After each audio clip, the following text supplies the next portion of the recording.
Everyone, thank you very much for tuning in for this episode.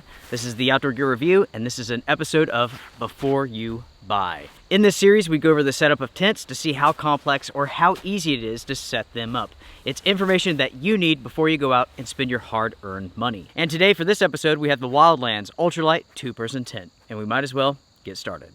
To start off, I'm going to separate all of the components because there's quite a bit that comes with this tent. You have stakes and guy lines, you have a ground sheet, you have the pole, you have the body and the fly. For this setup, we are starting with the ground sheet. So go ahead, pull that out.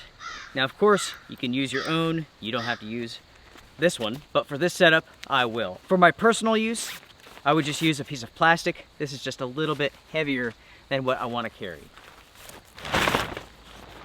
Now, if it's a windy day, you can go ahead and stake out each of the corners for the ground sheet.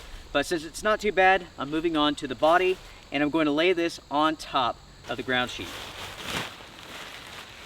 This tent has 2 doors, so you really don't have to worry about the orientation as long as you got the initial setup, the direction that you want it. With this tent, there's one large pole, and because of the way that the tent was made, you can set this up at either side. It does not matter. In other words, the back of the tent is the same as the front, and it doesn't matter which way that you put the pole. With some tents, it does matter, but not this one. Lay the pole down over the top of the body, pick a side, and start connecting in the pole. Now you can see the pole clip here. Here's the clip for the body, and here's the clip for the ground sheet. Don't connect the ground sheet yet. Clip in only to the body. You'll do the ground sheet last. When you come over to this side, put your knees on the tent body, then push the pole back, like so, and then clip it in. If you don't do this, the body's gonna shoot off, thanks to the tension on the pole. Now folks, it's time to clip in the center pole. You have clips, just like you do at the corners. And you also have loops to put over the pole ends.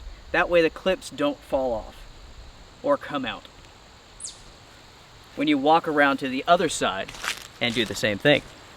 So here's the red clip end that goes over the pole, and then you have this loop that you can put over the pole end to secure it. You only need to do that on one side until you can get both sides connected. Next up folks, it is time to clip the body to the pole.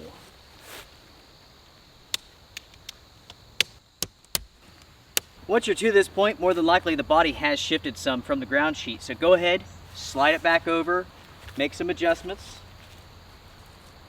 Now, there's 2 things that you can do here. You can move on to the fly, or you can go ahead and stake out the body. Again, it's going to depend quite a bit on the conditions, how breezy it is, and so on. Since this tent has 2 doors, I find it easy to find one of those doors, stand next to it, and then toss the fly over,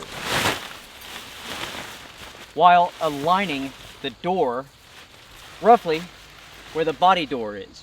Once you have the doors in the right place, roll back the fly. Because on the inside, you have a red clip which goes over the pole.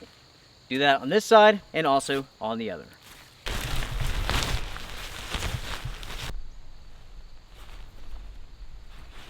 Once you have the fly clipped in, go ahead, roll back the doors, go to the front or the back, and then roll back the fly once more. Because on the inside, you have these straps, and in rough conditions, they need to be tied to the pole to secure everything.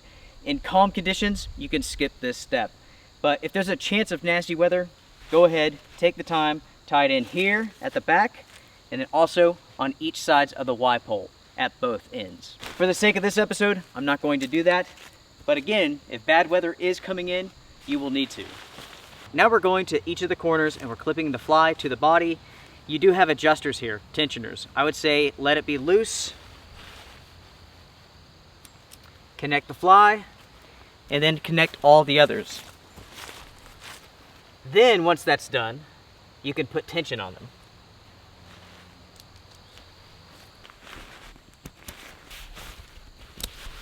Now that the fly is connected in all the corners, you can tension the fly.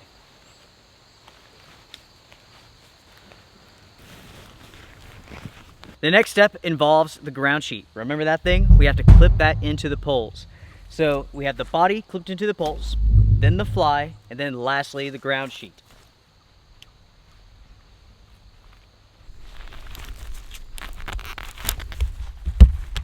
Now everyone, let's go ahead and finish this up. You need 4 stakes. 1 for the front, 1 for the back. Those are for the vents.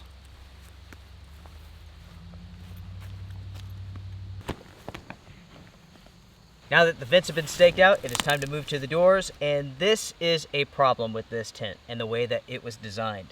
So here on the doors, you have 2 loops. They're about 1.5 inches long. Factor that with one of these short stakes, and it is rather difficult to stake this out and to have it taut. The stake is too short, these loops aren't long enough, and what you will end up with is some loose material. I will go ahead and stake it out close to the ground, as tight as I can here, on this side, but check out what happens on the other side. So you take a stake, put it through the loop, go to stake it out. The design of the tent wants you to stake it out right here, but because this loop is so short and the stake is so short, you actually have to come in quite a bit. And from there, the pitch is not all that great. It's a little bit loose. Now, to fix this, to correct this, I've taken a guy line, tied it to one of the loops, and now I can tie this off, and the pitch is very tight. So coming back to this side, I will go ahead, take out the stake. I have a guy line on this side as well. Pull it nice and taut, push in the stake, tie it off, and the tent is pretty much ready to go. By using these guy lines, you get a really tight pitch with the fly, which is beneficial for many reasons, especially in breezy, windy conditions. You don't want to spend all night long listening to flap, flap, flap, flap, flap. And that is what happens if you stake it directly with one of these loops and with one of these short stakes. Also, if the ground is not 100% level, this gets worse. Much, much worse. What this tent needs are adjustable guy lines that are attached right here at the door and on the other side. That would alleviate those problems. But as is, you have to take one of the guy lines, tie it off, and you're good to go. One last thing, everyone. You need to open up the vents, just like so. That is the setup of the Wildlands Ultralight 2-person tent. All in all, this is very simple, very quick. You do this a handful of times and you'll be a pro at it in no time. My biggest pro tip with this tent is to tie off some guy lines here at the doors. That will make your life so much easier. This is something that other tent companies miss as well, such as Big Agnes. I've seen the same issues with some of their tents.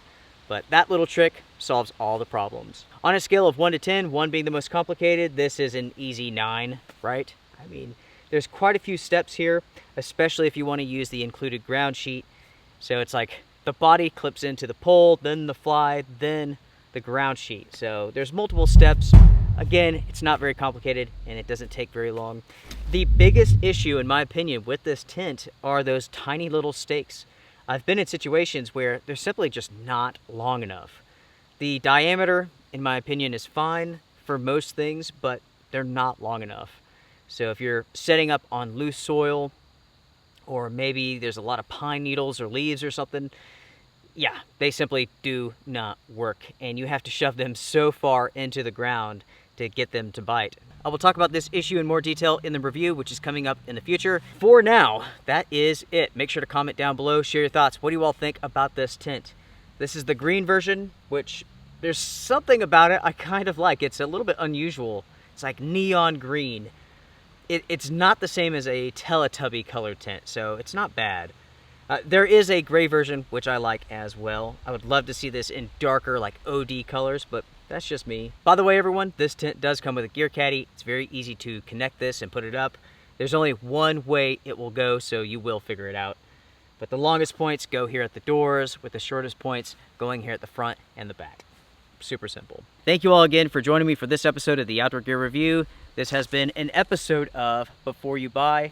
Hopefully I've provided you all with enough information about the setup process to decide roughly if this is a product for you or not. Again, my review will be coming up very soon. It will be, as always, 100% agenda free. I'll share the pros, cons, and you can make up your own mind. Everyone, take care, strength and honor.